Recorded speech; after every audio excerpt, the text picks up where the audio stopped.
এই ড্রেসটা এখন পরাবো। এটা মা দিয়েছে, তোমার দিদুন দিয়েছে।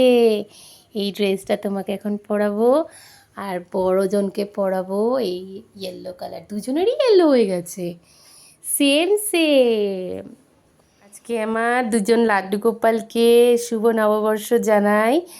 এখন পরাচ্ছি নতুন নতুন ড্রেস। লাগছে তোমাকে জামাটা পরে। গোপালের চুল পরানো হয়েছে সুন্দর সুন্দর।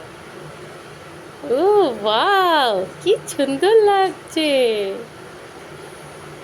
দাদা ওটা পরাতে পারছি না তো। ওয়াও কি সুন্দর, বাহ সুন্দর। আয়না দিয়ে মুখ দেখে নাও। বড় লাড্ডু গোপালকেও সুন্দর লাগছে। দুজনে আজকে ম্যাচিং ম্যাচিং, ইয়েলো ইয়েলো। আজ নববর্ষের দিন সুন্দর করে ঘর সাজিয়ে সকাল সকাল পুজো দিয়ে তারপরে চলে গেলাম পার্লারে। সেখানে গিয়েও পুজোটা দিয়ে তারপরে আমাদের কাজ ডেলিকার মতন শুরু করলাম।